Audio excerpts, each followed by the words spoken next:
What a cool foggy day today. And today we're going to review my leveling kit because it's been on for a couple months and I have some gripes about it, and here they are. So one, makes the truck squat. I don't like the look of the squat. Like here, let me point it out. Might be hard to tell on camera, but like the back end's low. Like it makes sense that a leveling kit just lifts the front end so it's the same height as the back end. But when you do that and I put any weight in the back, now I'm sitting low, changes my driver angle, changes the angle that I see over the hood. Even though it's a tiny degree change, it feels like it's significant from the driver position to where the hood is, to where just seeing obstacles. So this angle, I don't like the seating angle and the driving angle that it's changed into. So I think to alleviate that and to fix that, I'll have to lift the back end at some point, even just a little bit back up. So all around it's 2 inches or 2.5. I don't remember what we put in the front, but just to get it back to its normal riding height, because just I don't want this to be low. That, in my mind, just like cars of sports cars back in the day, the back end was up, right? And now I'm even wondering, with the back end lower, and whenever I'm traveling, I have like several hundred pounds of stuff in the back. I wonder if it like causes more drag because the back end is like low and it causes even more turbulence under the vehicle. I don't know how to test that one, but just thoughts in my head.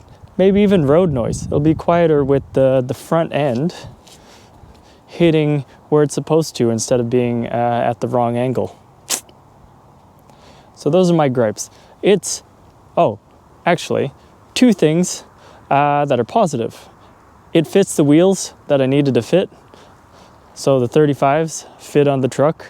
And the other thing, when I turn at full lock, now right in here, you can kind of see this piece right here, the wheel rubs up against that. Not a big deal, just small things. But I think if we lifted it a little bit more, we'd have to do full suspension and all that kind of stuff. But that's expensive. I don't have that kind of money.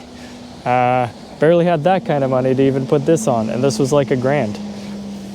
So, with that, happy with how it works, and I'm happy with the feature that it allowed me to fit on the vehicle. Unhappy with the aesthetics of the vehicle now. Like, I don't hate the look of the vehicle. Like, it still looks good. Like, I enjoy the look of this. It's the wrong angle, you know? It's just even off. It's only off by like a couple degrees, but it bothers me. With that, I'm going to be headed off to a off-road event January 1st. It's going to be good. Hopefully we'll see you guys out there. I posted it on my social media. I'm Trevor J_auto. I'll put on the screen. But if you want to follow for updates like that, check it out and follow on Instagram or TikTok if you want to see same videos, but that's the platform you like. I guess that's it. That's all I want to say. So nice short video showing what I like and dislike about the 2-inch lift. Great for fitting the tires that you need to fit. Downside, changes the angle. Don't like the squat look. You might, because I know there's a whole realm of cars or niche of trucks out there that are just skyjacked in the front with the back end sitting low. Not my thing. Looks weird. Can't see over the hood. Functionality wise, just ruins it. Yeah. Okay. Oh, one. Okay, this one. The suspension is stiffer. Yeah. I don't think it was supposed to make anything stiffer, but it just feels like it rides a little bit rougher. But like I said in one of my other videos, it could just be the tires. You know what? I'm going to run these at 35 and see how that goes. Alrighty. Yeah, now that's it. That's all I got to say. We'll see you out there. Have a good one. Bye.